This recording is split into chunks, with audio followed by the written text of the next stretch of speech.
Chapter 47. "I have been thinking it over again, Elizabeth," said her uncle as they drove from the town. "And really, upon serious consideration, I am much more inclined than I was to judge as your eldest sister does of the matter. It appears to me so very unlikely that any young man should form such a design against a girl who is by no means unprotected or friendless, and who was actually staying in his colonel's family, that I am strongly inclined to hope the best. Could he expect that her friends would not step forward? Could he expect to be noticed again by the regiment after such an affront to Colonel Forster? His temptation is not adequate to the risk." "Do you really think so?" cried Elizabeth, brightening up for a moment. "Upon my word," said Mrs. Gardiner, "I begin to be of your uncle's opinion. It is really too great a violation of decency, honour, and interest for him to be guilty of it. I cannot think so very ill of Wickham. Can you yourself, Lizzie, so wholly give him up as to believe him capable of it?" "Not perhaps of neglecting his own interest, if indeed it should be so. But I dare not hope it. Why should they not go on to Scotland if that had been the case?"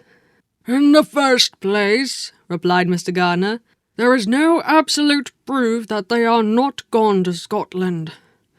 "Oh, but their removing from the chaise into a hackney coach is such a presumption. And besides, no traces of them were to be found on the Barnet Road."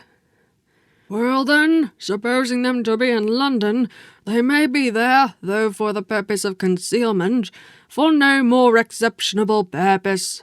It is not very likely that money should be abundant on either side, and it might strike them that they could be more economically, though less expeditiously, married in London than in Scotland." "But why all this secrecy? Why any fear of detection? Why must their marriage be private? Oh, no, this is not likely. His most particular friend, you see by Jane's account, was persuaded of his never intending to marry her. Wickham will never marry a woman without some money. He cannot afford it. And what claims has Lydia? What attractions has she beyond youth, health, and good humour, that could make him for her sake forego every chance of benefiting himself by marrying well? As to what restraint the apprehensions of disgrace in the corps might throw on a dishonourable elopement with her, I am not able to judge, for I know nothing of the effects that such a step might produce. But as to your other objection, I am afraid it will hardly hold good. Lydia has no brothers to step forward, and he might imagine, from my father's behaviour, from his indolence and the little attention he has ever seemed to give to what was going forward in his family, that he would do as little and think as little about it as any father could do in such a matter." "But can you think that Lydia is so lost to everything but love of him as to consent to live with him on any other terms than marriage?" "It does seem, and it is most shocking indeed," replied Elizabeth with tears in her eyes, "that a sister's sense of decency and virtue in such a point should admit of doubt. But really I know not what to say. Perhaps I am not doing her justice. But she is very young. She has never been taught to think on serious subjects, and for the last half-year, nay, for a 12-month, she has been given up to nothing but amusement and vanity. She has been allowed to dispose of her time in the most idle and frivolous manner, and to adopt any opinions that came in her way. Since the news show were first quartered in Meryton, nothing but love, flirtation, and officers have been in her head. She has been doing everything in her power, by thinking and talking on the subject, to give greater, what shall I call it, susceptibility to her feelings, which are naturally lively enough. We all know that Wickham has every charm of person and address that can captivate a woman." "But you see that Jane," said her aunt, "does not think so ill of Wickham as to believe him capable of the attempt." "Of whom does Jane ever think ill? And who is there, whatever might be their former conduct, that she would believe capable of such an attempt till it were proved against them? But Jane knows as well as I do what Wickham really is. We both know that he has been profligate in every sense of the word, that he has neither integrity nor honour, that he is as false and deceitful as he is insinuating." "And do you really know all this?" cried Mrs. Gardiner, whose curiosity as to the mode of her intelligence was all alive. "I do indeed," replied Elizabeth, colouring.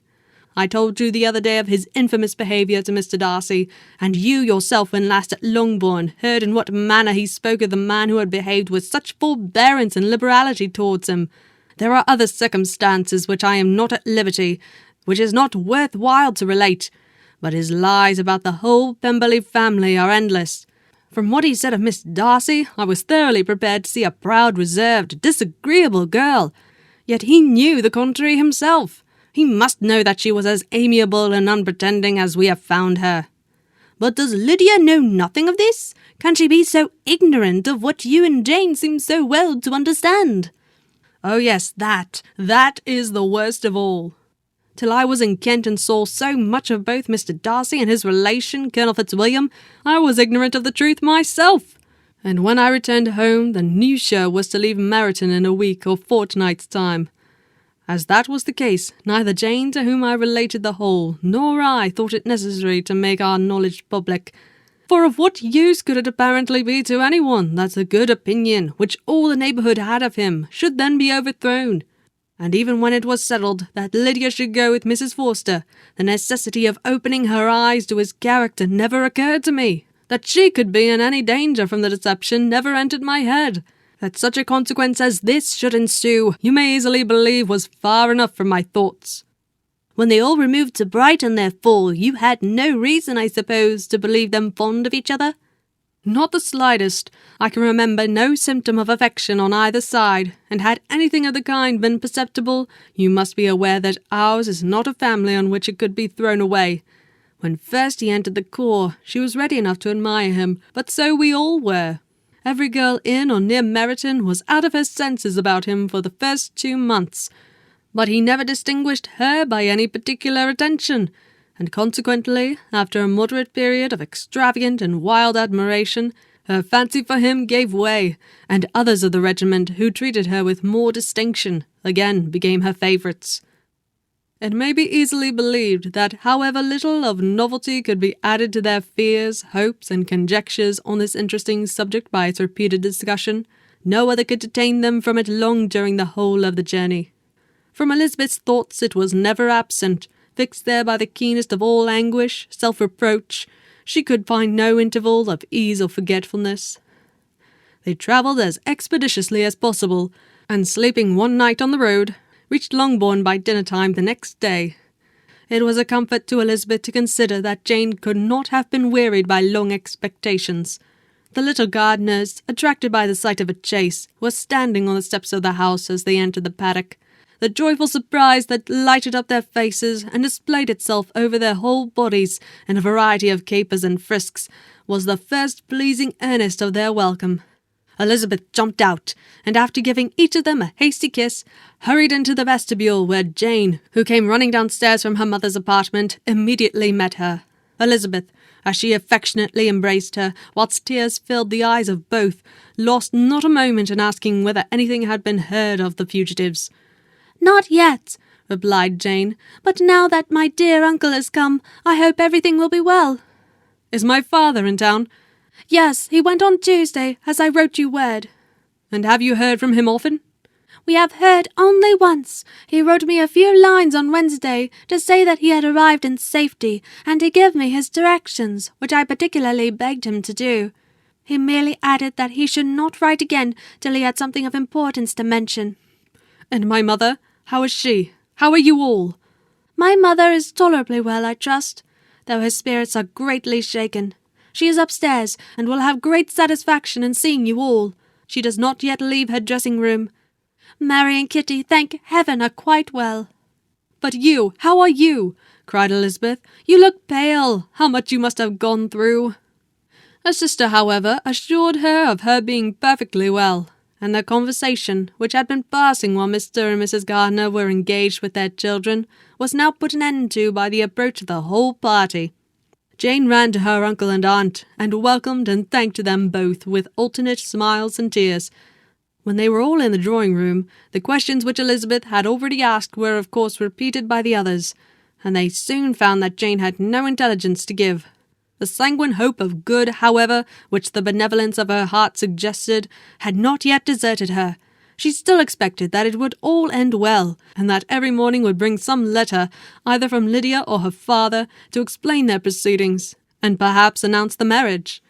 Mrs. Bennet, to whose apartment they all repaired after a few minutes' conversation together, received them exactly as might be expected, with tears and lamentations of regret, invectives against the villainous conduct of Wickham, and complaints of her own sufferings and ill usage, blaming everybody but the person to whose ill-judging indulgence the errors of her daughter must be principally owing.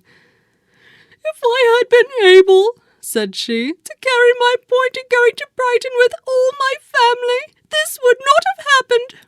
But poor dear Lydia had nobody to take care of her. I am sure there was some great neglect or other on their side, for she is not the kind of girl to do such a thing if she had been well looked after. I always thought they were very unfit to have the charge of her, but I was overruled, as I always am. Poor dear child. And now here's Mr. Bennet gone away, and I know he will fight Wickham wherever he meets him, and then he will be killed, and what is to become of us all? The Collinses will turn us out before he is cold in his grave, and if you are not kind to us, brother, I do not know what we shall do." They all exclaimed against such terrific ideas, and Mr. Gardiner, after general assurances of his affection for her and all her family, told her that he meant to be in London the very next day, and would assist Mr. Bennet in every endeavour for recovering Lydia. "Do not give way to useless alarm," added he. "Though it is right to be prepared for the worst, there is no occasion to look on it as certain. It is not quite a week since they left Brighton. In a few days more we may gain some news of them. Until we know that they are not married and have no design of marrying, do not let us give the matter over as lost. As soon as I get to town, I shall go to my brother, and make him come home with me to Gracechurch Street, and then we may consult together as to what is to be done." "Oh, my dear brother," replied Mrs. Bennet, "that is exactly what I could most wish for. And now do, when you get to town, find them out, wherever they may be, and if they are not married already, make them marry. And as for the wedding clothes, do not let them wait for that, but tell Lydia she shall have as much money as she chooses to buy them after they are married. And above all things, keep Mr. Bennet from fighting. Tell him what a dreadful state I am in, that I am frightened out of my wits, and have such tremblings, such flutterings all over me, such spasms of my side, and pains of my head, and such beatings at my heart, that I can get no rest by night nor by day. And tell my dear Lydia not to give any directions about her clothes till she has seen me, for she does not know which are the best warehouses. Oh, brother, how kind you are! I know you will contrive it all." But Mr. Gardiner, though he assured her again of his earnest endeavours in the cause, could not avoid recommending moderation to her, as well in her hopes as her fears. And after talking with her in this manner till dinner was on table, they left her to vent all her feelings on the housekeeper, who attended in the absence of her daughters. Though her brother and sister were persuaded that there was no real occasion for such a seclusion from the family, they did not attempt to oppose it, for they knew that she had not prudence enough to hold her tongue before the servants while they waited at table, and judged it better that one only of the household, and the one whom they could most trust, should comprehend all her fears and solicitude on the subject. In the dining-room they were soon joined by Mary and Kitty, who had been too busily engaged in their separate apartments to make their appearance before. One came from her books, and the other from her toilette. The faces of both, however, were tolerably calm, and no change was visible in either, except that the loss of her favourite sister, or the anger which she had herself incurred in the business, had given something more of fretfulness than usual to the accents of Kitty. As for Mary, she was mistress enough of herself to whisper to Elizabeth with a countenance of grave reflection, soon after they were seated at table, "This is a most unfortunate affair, and will probably be much talked of. But we must stem the tide of malice, and pour into the wounded bosoms of each other the balm of sisterly consolation." Then, perceiving in Elizabeth no inclination of replying, she added, "Unhappy as the event must be for Lydia, we may draw from it this useful lesson, that loss of virtue in a female is irretrievable, that one false step involves her in endless ruin, that her reputation is no less brittle than it is beautiful, and that she cannot be too much guarded in her behaviour towards the undeserving of the other sex." Elizabeth lifted up her eyes in amazement, but was too much oppressed to make any reply. Mary, however, continued to console her with such kind of moral extractions from the evil before them. In the afternoon, the two elder Miss Bennets were able to be for half an hour by themselves, and Elizabeth instantly availed herself of the opportunity of making any inquiries which Jane was equally eager to satisfy. After joining in general lamentations over the dreadful sequel of this event, which Elizabeth considered as all but certain, and Miss Bennet could not assert to be wholly impossible, the former continued the subject by saying, "But tell me all and everything about it which I have not already heard. Give me further particulars. What did Colonel Forster say? Had they no apprehension of anything before the elopement took place? They must have seen them together forever." Colonel Forster did own that he had often suspected some partiality, especially on Lydia's side, but nothing to give him any alarm. I am so grieved for him. His behaviour was attentive and kind to the utmost. He was coming to us in order to assure us of his concern before he had any idea of their not being gone to Scotland. When that apprehension first got abroad, it hastened his journey." "And was Denny convinced that Wickham would not marry? Did he know of their intending to go off? Had Colonel Forster seen Denny himself?" "Yes, but when questioned by him, Denny denied knowing anything of their plan, and would not give his real opinion about it. He did not repeat his persuasion of their not marrying, and from that I am inclined to hope he might have been misunderstood before." "Until Colonel Forster came himself, not one of you entertained a doubt, I suppose, of their being really married?" "How was it possible that such an idea should enter our brains? I felt a little uneasy, a little fearful of my sister's happiness with him in marriage, because I knew that his conduct had not been always quite right. My father and mother knew nothing of that. They only felt how imprudent a match it must be."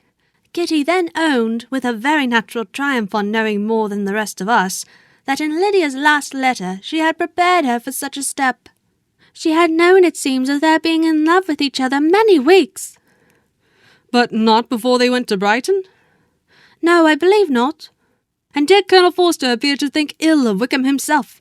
Does he know his real character?" "I must confess that he did not speak so well of Wickham as he formerly did. He believed him to be imprudent and extravagant. And since this sad affair has taken place, it is said that he left Meryton greatly in debt, but I hope this may be false." "Oh, Jane, had we been less secret, had we told what we knew of him, this could not have happened." "Perhaps it would have been better," replied her sister. "But to expose the former faults of any person without knowing what their present feelings were seemed unjustifiable." "We acted with the best intentions." "Could Colonel Forster repeat the particulars of Lydia's note to his wife?" "He brought it with him for us to see." Jane then took it from her pocket-book and gave it to Elizabeth. These were the contents. "My dear Harriet, you will laugh when you know where I am gone, and I cannot help laughing myself at your surprise tomorrow morning as soon as I am missed. I am going to Gretna Green, and if you cannot guess with who, I shall think you a simpleton, for there is but one man in the world I love, and he is an angel. I should never be happy without him, so I think it no harm to be off. You need not send them word at Longbourn of my going if you do not like it, for it will make the surprise the greater when I write to them and sign my name Lydia Wickham. What a good joke it will be! I can hardly write for laughing. Pray make my excuses to Brad for not keeping my engagement and dancing with him tonight. Tell him I hope he will excuse me when he knows all, and tell him I will dance with him at the next ball we meet with great pleasure. I shall send for my clothes when I get to Longbourn. But I wish you would tell Sally to mend a great slit in my worked muslin gown before they are packed up. Goodbye.